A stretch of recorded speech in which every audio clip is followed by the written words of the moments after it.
Masechet Menaḥot, Daf Yod Zayin, on which we complete the second perek and begin the third perek. Amri Charife de Pumpedita. The sharp sages of Pumpedita taught the following. In Masechet Sanhedrin, it identifies who these sages are. They are brothers Efa and Avimi, the sons of Rechava, who lived in Pumpedita. They always said very sharp things, and so they were known as the sharp ones of Pumpedita. Haktara mefagelet haktara. They said that pigul intent regarding burning one thing will cause pigul to the burning of something else. Specifically, they're referring to a normal korban mincha, where you have flour and also frankincense. If during the burning of the komets, one has intent to burn the frankincense tomorrow, then that causes it to be pigul. Now we say, we explain this further. We know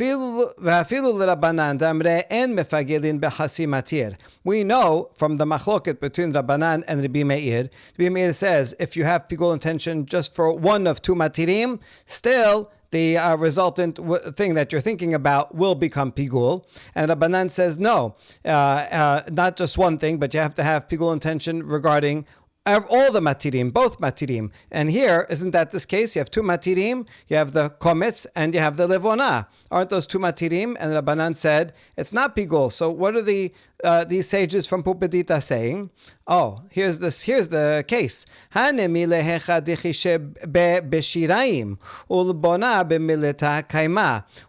Rabbanan say you have to have a pigul intention for both matirim?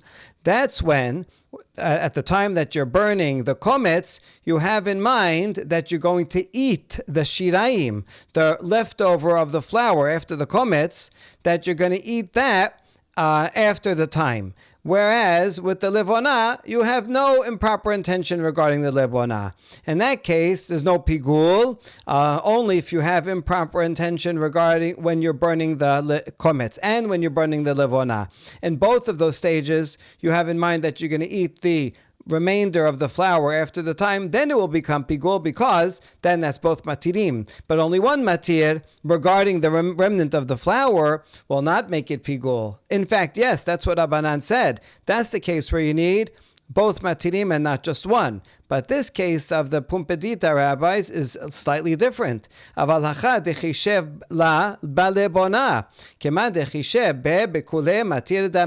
This case is different because here, while he's burning the komets of flour, he's having in mind not the rest of the flour that he's going to eat tomorrow, but rather the levona itself. And thinking that he's going to burn it tomorrow, which is after the time. Since he is currently has pigul thoughts regarding the komets, and it relates to the levona, so that is as if he has a pigul intention regarding all of the matir. So there's like two ways to cause pigul when you have two matirim. Either you have pigul intention during both matirim regarding something else, like regarding the flour, or when you're doing one matir, you have pigul intention regarding the other matir. That also is including both matirin within the pigul intention, and therefore even Rabbanan would agree that that's pigul. Amar Rava, af anana metenena. Rava says, I think we can prove this from the Mishnah. Zeh kelal, the Mishnah back on Daf Yud Bet. כל הקומץ ונותן בכלי, והמוליך ומקטיר לאכול דבר שדרכו לאכול, ולהקטיר דבר שדרכו להקטיר, חוץ למקומו פסול ואין בו כרת, חוץ לזמנו, פיגול וחי בין עליו כרת. Anyone, and it goes through all the four stages, who does the kemitza, or who places the komets into a vessel, or brings it close to the burning, or actually burns it, having in mind that he's going to eat something that is normally eaten, like the remnant of the flour, after the time, or to burn something that is normally burnt, like the levona, after the time, and he has in mind, if he has in mind after the in a different place, outside the place, then it's only pasul, no karet, because it's only chutzim koma. But if it's past the time, it is pigul, and one is liable to karet. Ma'ilav haktara dumya dehanach. Now, since it lists all these four together, doesn't that mean that the thoughts of pigul during the haktara would be the same as whatever thoughts one had during the first three? And how's that significant? Mahanach ben lechol ben lahaktir. Regarding the kometz and tembekli v'molich, it will become pigul whether, let's say, during the kemitzah, he has in mind either that he's going to eat the remnant after the time, then that's pigul, or he has in mind during the kemitzah that he's going to burn the levona after the time. Yes, that also is pigul, right? Because remember, in these first three, there is no counterpart in the levona. You don't do a kemitzah on the levona. You don't put that into a keli, and so therefore, when it comes to these, just doing it during the kemisa, having in mind either eating something that is eaten or burning something that will be burnt, that causes pigul. If that's true for the first three, and the Mishnah lists all four together, then can we assume that it's the same is true for the fourth? Af haktara ben lechol ben laktir. So too, while doing the haktara, while burning the kometz, that will cause pigul, whether you have in mind something that should be eaten or something that should be burnt. Now, when it says something to be burnt, what is it? What do you mean?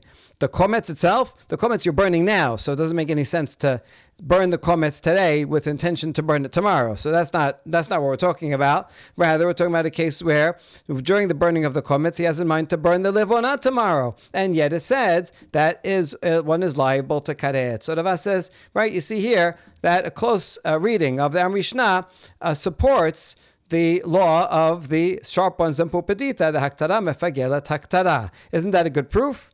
We say no, not necessarily law. Hanach ben lechol ben laktir. Haktara lechol in laktir law. And for those first three, yes, it will cause pigul, whether you have intention to eat something that's eaten like the flour or to burn something that would be burned like the ketoret. Yes, for the first three, like the levona. That's true for the first three.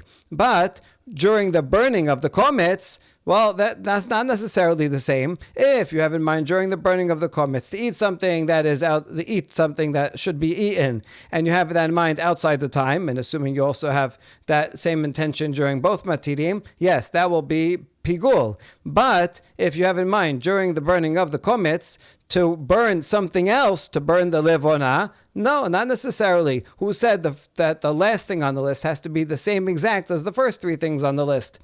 Doesn't mean, could be the first few things on the list apply to burning levona, and the last one does not apply to burning levona. So they're not necessarily the same, and therefore we reject Rava's proof for Charife de Pumpedita. Now we're going to see the opposite opinion. Yatib Rab Menashia bar Gada Kameh de Abaye. V'yatib Ka Amar Mishemeh de Rav Chisda. So Rav Menashia, the son of Gada, was sitting before Abaye as a student learning from him, and he was sitting and he was repeating the following tradition from Rav Chisda. And haktara mefagelet haktara. So the opposite, that intention while burning the kometz to burn the levona outside the time will not make it pigul. And even Rabbi Meir would agree with this. Even though Rabbi Meir says you can cause pigul when you have intention with only half of a matir, meaning like only the burning of the kometz, and in this case, right, he's having intention just with the burning of the kometz. So it sounds like, according to Rabbi Meir, it should be pigul here. That's not so. The kometz matir didhu. No, that's only when during the burning of the kometz he has in mind regarding the rest of the flour that he's going to eat it past the time, because that works. That does make it pigul according to the Meir, even though it's only one matir, because the kometz is the kometz is a matir. It allows for the flour to be eaten. You have to take the kometz and you have to burn the kometz in order for the flour to be eaten. It's true, you need to also do the lebona, but according to Meir, even if just half of the matir, will cause it to be pigul. That's because the kometz is a matir for the leftover flour. Aval hachad the kometz la matir de levonahu lamase mefagel be. But burning the kometz is not a matir for burning the levona. You could burn the levona first. I mean, it's true you have to take the kometz first before you burn the levona, but he already took the kometz. Now I'm talking about burning. So burning of the kometz is not a matir for the levona, and therefore it cannot cause it to be pigul. And even Rabbi Meir would agree with that. Amar le Abaye, Ani ane mari mishemeh derav. Abaye, who was listening to this tradition, said, "Did you hear this in the name? Did the master, did Rav Chisda, hear this in the name of Rav?" You see, they said it in front of Abaye, and the student of Menaḥot said, "I heard this in the name of Rav Chisda." And he's asking, okay, who did Rav Chisda hear it from? Did he make it up? Did he hear it in the name of Rav? And Rav Menaḥot said, Amar le'in, yes indeed. Itmar nameh, Amar Rav Chisda Amar Rav, and haktara mefagelet haktara. And the Gemara also says that we have a parallel tradition where Rav Chisda says in the name of Rav that doing haktara of the kometz while having in mind that he's going to burn the levona outside the time does not cause it to become pigul. It was interesting here is that you see that sometimes we, when we quote a statement of an Amorah, we might give two names, Amar Rav Chisda in the name of Rav, and sometimes here he just said Rav Chisda in the name of Rav Chisda and didn't quote Rav, even though actually he knew that Rav Chisda himself got it from Rav. So I guess there was some leeway. Sometimes you quote one generation, sometimes two generations, maybe sometimes three of teachers and students.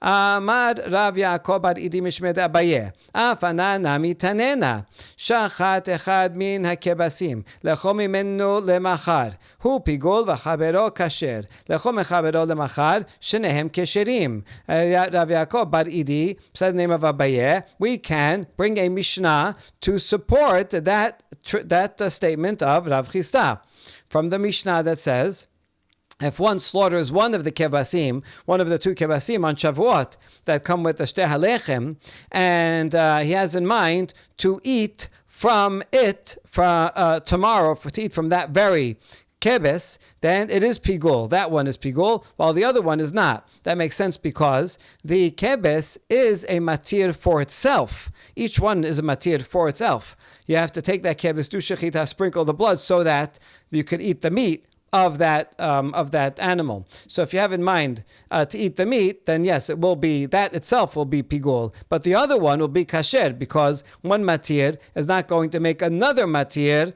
into pigul. And if he does shechita on kebes A, having in mind that he's going to eat from kebes B tomorrow, they're both kosher because he doesn't have any pigul intention with regard to keves A itself, and intention from one to another does not transfer. Right? Isn't the reason because the one keves is not a matir of the other one, and therefore it cannot cause pigul. That would be a support for Rav Chisda, right? That who said the exact language and haktara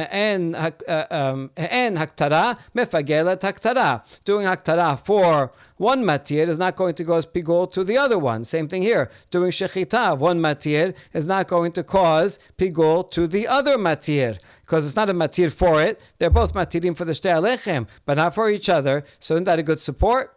Not necessarily.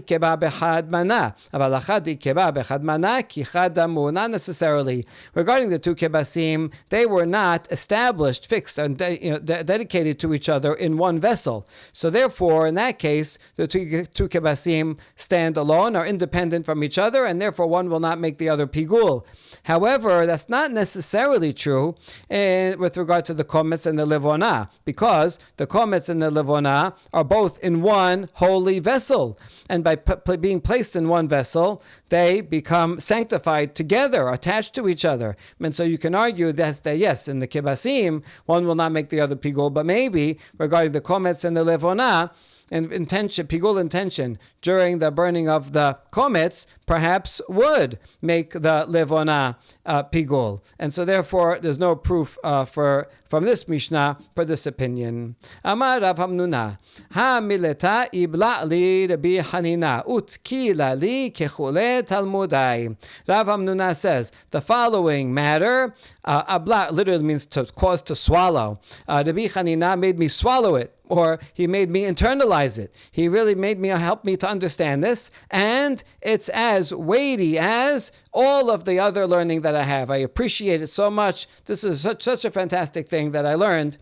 from Rabbi Hanina. Hiktir kometz leaktir lebona, ulbona lechol shiraim lemachar pigul. If he burns the komets with intention to burn the levona tomorrow, and also he has intention that he will burn the levona to eat the remainder of the meal offering tomorrow. So kind of a chain link. So in this case, both the burning of the komets has pigul intention, and the burning of the levona also has pigul intention. Although they're of different things. The burning of the komets, he has intention regarding the burning of the levona to be tomorrow. And the burning of the levona, when he does that, not tomorrow, the same day, he has intention to burn the leftover tomorrow. It will be pigul. The meal offering, the resulting meal offering will be pigul. It's kind of like a chain reaction here. Amai kamash malan. Now what is he teaching us? I haktara mefagelet haktara kamash malan lema hiktir komes laktir lebona. If he wants to teach us that haktara mefagelet haktara, that was the opinion of the Pumbedita rabbis, that having intention of pigul during the burning of the komets, that he's going to burn the levona outside the time, if that's what he's teaching, so just say that by itself. Say, hiktir komets, lektir levona. I mean, he does in fact say, hiktir komets, lektir levona. So he has those words, but just stop there and just say that by itself. And if he wants to teach us that the halacha is like Rabbi Meir, that you can cause pigul even though you have intention regarding only one of two matirim regarding the flour. Say, if he burned the komets with intention to eat the shiraim tomorrow, right? So he could just say that about the komets instead of what he actually teaches here is he burns the levona with intention to eat the shiraim. So just use the case that we've been discussing all along, the straightforward case of that he burns the komets. I mean, it would be true either way. Burning levona or burning the komets, that you could do either one first, and with either one you could have in mind to eat the leftover flour, and not with the other one. But why go with the levona? Just use the normal case of he has in mind during the burning of the komets. That's the example we've been using all along. So just say that separately. What is he combining these two together for? And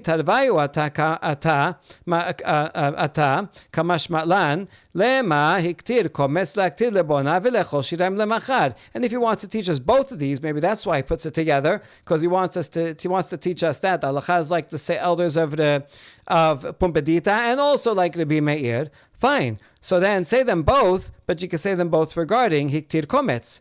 So hiktir komets, he burns the komets, having in mind that he's going to burn the levona tomorrow and also eat the shiraim tomorrow. And say, oh yes, both of those, then all those will become pigul. So just say it like that. Why is he saying it like a chain reaction? That's the question.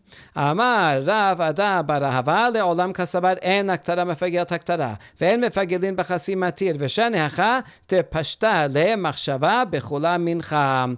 And Rav Ada Barahava explains brilliantly. In fact, Rabbi Hanina thinks that not like Rav Chisda, that the burning, if it was only one, either case by itself would not be haktara. If you burnt the komets, having in mind to burn the levona tomorrow, it would not be pigul. And the other one by itself, if you burnt the komets, having in mind to eat the shiraim tomorrow, but you had no improper intention regarding the levona, also, it would not be pigul. But in this case, it is pigul. You know why? Because there is intent of pigul regarding all of the mincha. both during the burning of the kometz, you have pigul intention, and also during the levona burning, you have pigul intention. Now, it's true, those two intentions aren't the same. One is about the other matir, one is about the shirayim. But the point is, since you did have pigul intention during both matirim, then they both kick in, and it all becomes pigul. Taneh Tana Kameh de Rav Yitzchak bar Abba. Hiktir kometz lechol shirayim l'divrei hakol pigul. Now we have a baraita that was said in front of Yitzchak bar Abba by the professional reciter. He said, if someone burns the kometz, having in mind that he's going to eat the leftover tomorrow, everyone agrees pigul. Now we ask about this. What do you mean everybody agrees? That was only the opinion of the Bimeir, because it's a chasim matir. But Rabbanan did not say pigul, they said pasul in that case. Pasul. Okay, fine. Say everybody agrees pasul, because that's Rabbanan say pasul. And Bimeir would certainly agree it's pasul. It's even worse, it's pigul. Pigul includes pasul. You're liable to karet, but everybody agrees that it's not a valid korban. So change the words from pigul to pasul. They sound kind of the same. You could see how that change mistake could be made. Wait, once you're changing the words, why not leave the words hadeze pigul and just say that these are the words of Rabbi Meir, instead of saying that l'divrei hakol. Why are you adding the original words that he said? L'divrei hakol pasul, said l'divrei hakol. Now you're changing the word pigul to pasul. Instead of that, leave the word pigul and change the words l'divrei hakol. Take out those and add in the words v'Rabbi Meirhi. That also makes sense. Why not do that? And the answer is because Tana divrei hakol atnuyeh pigul bepasul michlaf le harei zeh bedivrei hakol la michlaf le. Because in the original formulation, as he remembered it, he had the words divrei hakol. Now, regarding pigul and pasul, those sound similar. They both start with peh. They both kind of actually rhyme with vav lamed. Just one letter difference, gimel or samech. So it's possible to change and make a mistake between pigul and pasul. It's likely that could happen, but no one would make a mistake of harei zeh with divrei hakol. If you say harei zeh, right, the exact words you're saying right after. Iktir chometz lechol shirayim. What's the next words? It's l'divrei hakol. No one would say, "Oh, it was not l'divrei hakol. It was harei zeh," right? Because that's what he wants to read. Harei zeh pigul v'Rabbi Meir hi.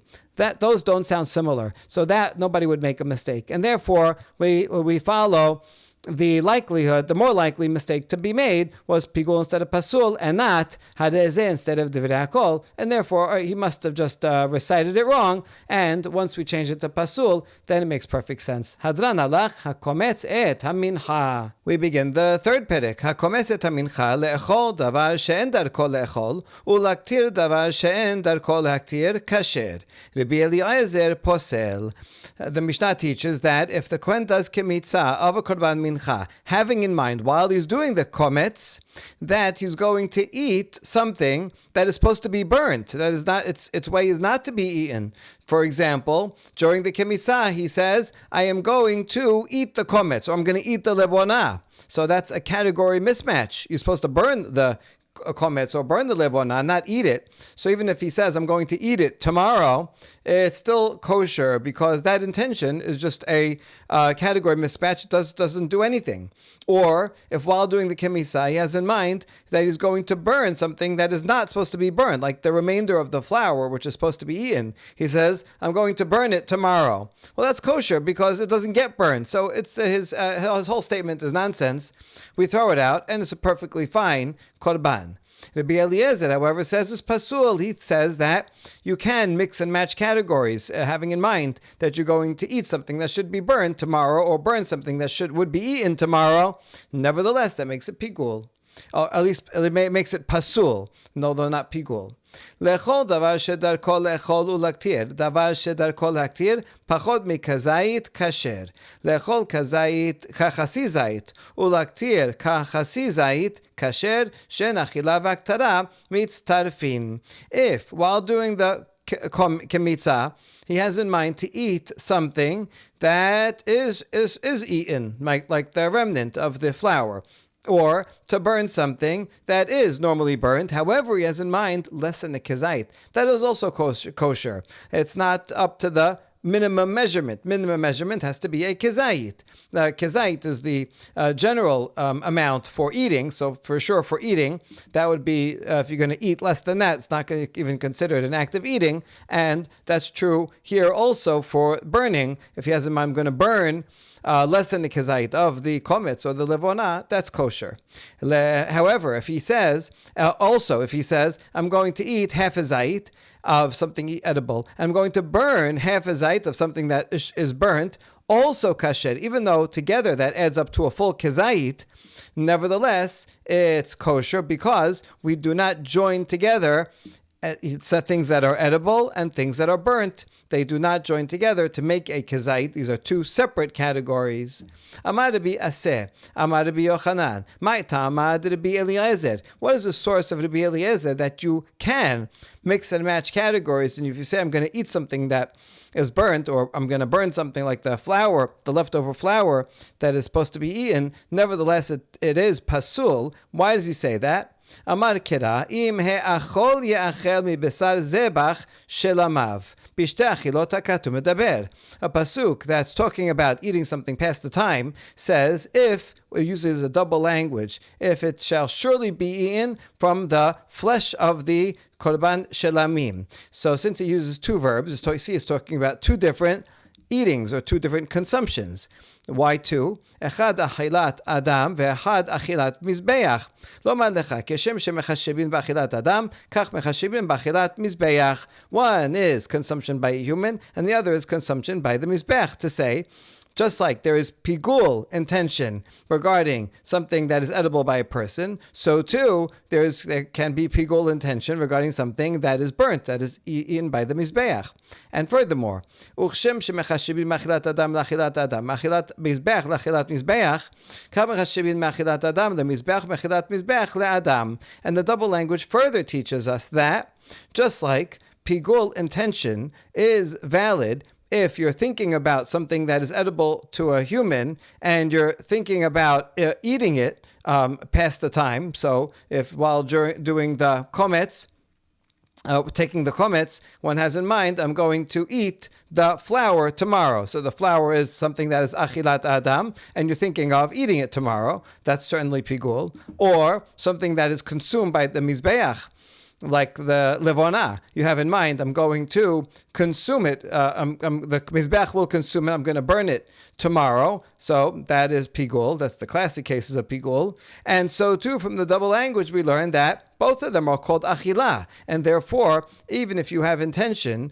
regarding eating something, achilat adam, something that is edible, like the flour that you're going to put on the mizbeach and burn it, or something that is supposed to be burnt, machilat mizbeach, and you say it's going to go to a person who's going to eat it, those category switches, also, since it uses the same word, achila, for both, that means that they're both called consumption. They're both called the same verb, and therefore one category pigul about one category can apply even if you're doing the other type of consumption, burning something that's edible or eating something that should be burnt, because the same word is used for both, as we say here, because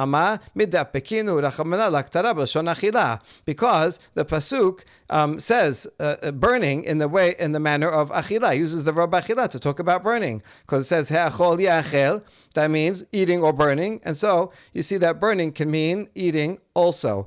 Like in English we say consuming, you can say consuming fire. So consuming is a good English word that has that both meanings, and so too in Hebrew you see achila can mean eating, like if a person eats. It can also mean consuming. In fact, it can mean that in Hebrew. Rabbanan. Now Rabbanan, what would they say about this derivation? Seems like a good derivation. Why is there a double language? And they will answer, midapekinu rachamana belshon achila dela shena ki mechashe belshon achila lemizbeach vela shena ki mechashe belshon haktara lemizbeach. The rabbis learn from this that not that you can switch categories, only that you can switch the words, the verb that you use. It doesn't matter if you use the word achila for the mizbeach, or if you use the word haktalat lemizbeach. If you say, I'm going to take this levona while you're doing the kmitza. You say, I'm going to take the levona tomorrow, and I am going to burn it on the mizbeach. Haktara. Well, that would be tomorrow. So that would be pigul. And also, if you say, I'm going to have it achila on the mizbeach, but you mean on the mizbeach, so you say achila, but you mean burning. Well, that's the same category. You're burning something that's supposed to be burnt, and therefore it is pigul. And it doesn't matter if you use the verb of haktara or achila. Iname ma'achila b'kezait afaktara b'kezait.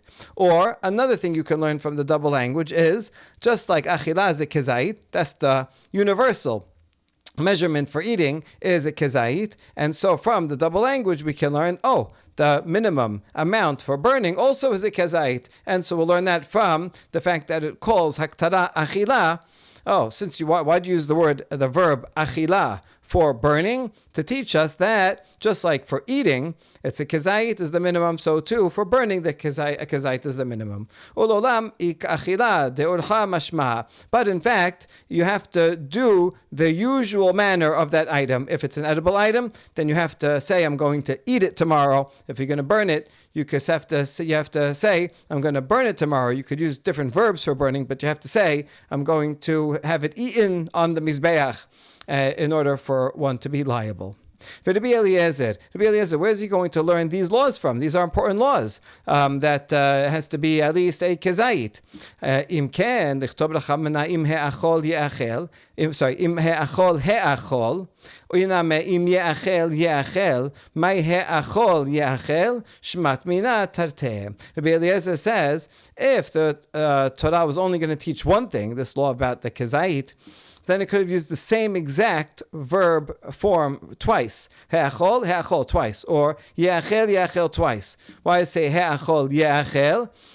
It means that we can learn two things from it. One is that it has to be both at least a kezait, also for burning. And the other law is that you can make a switch from one category to the other, and still it will be pasul.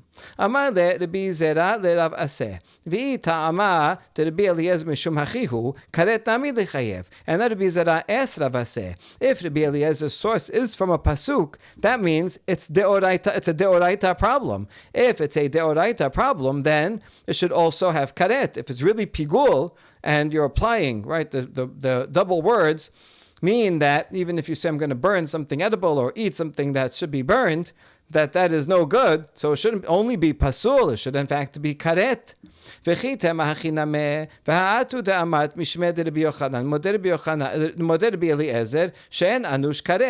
And if you say, yes indeed, Rabbi Eliezer thinks there is karet, well, Rabbi Zera tells Rav Aseh, you yourself reported in the name of Rabbi Yochanan that Rabbi Eliezer said that there is no punishment of karet, that it's only pasul. So you can't say, indeed, yes it is. But so how could that be? How could it be that he has that source?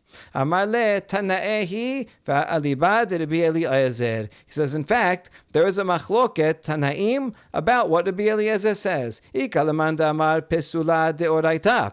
One version says that, in fact, it is a deoraita pasul, and therefore, indeed, one would be liable to karet. And that's the version that, according to which we reported here, that he has the pasuk. So if you say it's actually coming from pasuk, and you see that was said by Rabbi Aseh in the name of Rabbi Yochanan. So Rabbi Aseh is explaining, when I said that he learns it from the pasuk, im ha'achol ya'achel, so when I said that, what I meant is that he's learning it from pasuk, and yes, according to that, in fact, it is deoraita and will be liable to karet. However, there's another version. Pisula d'Rabbanan. Other version says only d'Rabbanan. According to that, he's not learning it from pasuk, and according to that, it is pasul, but there is no punishment of karet. De Tanya, we're going to see in this baraita that in fact there are two opinions about what Rabbi Eliezer said, whether he says it's pasul or chayav karet. The baraita teaches, Hashochetet hazebach lishtot midamo lemachar, laktir mibesaro lemachar, lechol leme'emorav lemachar, kasher, v'Rabbi Eliezer posel. If someone, while doing shechita on a korban, has intention to drink from the blood on the next day, that's a category mismatch. The blood goes on the mizbech, Mizbeach. He's not supposed to be drunk, and he says, I'm going to drink it tomorrow. Or if he's planning on burning the edible parts of the flesh, and instead of saying he's going to eat them, he says, I'm going to burn them on Mizbeach tomorrow. Or he says, I'm going to eat from the sacrificial parts that should be placed on the Mizbeach to burn. He says, I'm going to eat them tomorrow. Tanakama says, kosher, because category mismatch. It doesn't make any sense. Rabbi Eliezer says it's pasul. Okay, that's what you'd expect him to say, as he said before in the Mishnah, that he thinks that applying an act of one category to another, eating something that should be burnt or burning something that should be eaten, is in fact pasul. Now here's a new case. Lehaniach midamo lemachar Rabbi Yehuda posel. If he says, I'm doing shechita now with intention to leave the blood for tomorrow. He's not saying he's going to eat the blood or burn the blood. He's just not going to sprinkle it today and leave it for tomorrow. Rabbi Yehuda, if he in fact does that, of course it's pasul because he didn't do the main thing that you're supposed to do with the korban. Rabbi Yehuda says even just thinking about planning on leaving the blood till tomorrow is pasul. Amar Rabbi Elazar, af bezo Rabbi Eliezer posel chachamim machshirim. And now Rabbi Elazar, not to be confused with Rabbi Eliezer. This is later Tana. Rabbi Elazar says, also regarding this case of leaving the blood till tomorrow, Rabbi Eliezer would say pasul, and Chachamim would say it's okay. The machloket that they have when you plan on actually doing something wrong is the same machloket as when you just leave it. Now let's analyze this baraita. Rabbi Yehuda alibad deman. Who is Rabbi Yehuda following? Which would he agree otherwise in the cases above? Would he agree with Rabbi Eliezer or with Chachamim? Let's try it out. Ilema alibad Rabbanan hashta uma hatam dekam mechasher b'lshon achila machsher Rabbanan hachala kol sheken. If you say he would follow Rabbanan. So if in a case where he is actually thinking about doing something, but he's using achila, and he's planning to burn it, and the rabbis say it's okay, well then, this case, all the more so, he would say it's okay, because so just saying I'm going to leave the blood till tomorrow, so that's less of a problem than saying I'm going to eat the blood tomorrow, because, the fact that you're leaving it till tomorrow, if you can say I'm going to eat the blood tomorrow, then by definition, you're also leaving the blood till tomorrow, because that means you're not using it to sprinkle on the mizbeach and pour it out as you're supposed to. So in fact, intention to eat it tomorrow includes also not sprinkling it today. And so if in this case, when he says I'm going to eat the blood, it's kosher. All the more so when he says I'm going to leave the blood today, I'm going to leave it till tomorrow. Certainly Rabbanan would say it's kosher. So therefore, Rabbi Eliezer, Rabbi Yehuda says pasul cannot be following Rabbanan. Ela alibad Rabbi Eliezer v'amar Rabbi Elazar af bezo Rabbi Eliezer posel chamim machshirim Rabbi Eliezer hainu Rabbi Yehuda. So if you say Rabbi Yehuda is following Rabbi Eliezer, and then Rabbi Elazar comes along and says, oh, you know what? Rabbi Eliezer also says pasul in the case when you say, I'm going to leave the blood till tomorrow, and Chachamim say it's okay. Well, in that case, Rabbi Elazar is saying the same thing as Rabbi Yehuda, because Rabbi Yehuda is saying, I think I agree with Rabbi Eliezer, and I'm saying that Rabbi Eliezer, who I agree with, I also say pasul in this case. So Rabbi Eliezer also would say pasul in this case. Rabbi Yehuda agrees with Rabbi Eliezer. So then what's Rabbi Elazar coming to say that, Rabbi Eliezer would say pasul in this case? Well, he's not disagreeing with Rabbi Yehuda if Rabbi Yehuda in fact follows Rabbi Eliezer. So now we're stuck. Which one is it? Elalav karet ika benaihu. There must be a difference between Rabbi Elazar and Rabbi Yehuda in their interpretation of Rabbi Eliezer. And the question is whether one would be liable to karet in the case of the category mismatch. The Rabbi Yehuda sabar lehaniach pesula be'alma behanach karet name michayev. Rabbi Yehuda thinks he does follow Rabbi Eliezer, and he thinks that if you just say, I'm going to leave the blood till tomorrow, that's just pasul. That's not as bad. If you, in the other cases, when you say, I'm going to eat the blood, or I'm going to burn the meat on the mizbeach, there, in fact, also karet. That's Rabbi Yehuda's interpretation of Rabbi Eliezer. V'ata Rabbi Elazar lememar idi v'idi pasul ve'en bo karet. And then Rabbi Elazar comes to say, no, I interpret Rabbi Eliezer differently, and I say, in this also, meaning in both cases, whether you do the category mismatch or you say, I'm going to leave it till tomorrow, it's just pasul. But what you see here is that there is a machloket tanaim about what Rabbi Eliezer would rule in a case of a category mismatch, that according to Rabbi Yehuda, Rabbi Eliezer would say karet, whereas according to Rabbi Elazar, he would say only pasul, and so that's how we see that in fact it is a machloket tanaim. We'll continue on the next daf with refutation of this interpretation and other ways of interpreting this baraita. Baruch Adonai leolam, amen ve'amen.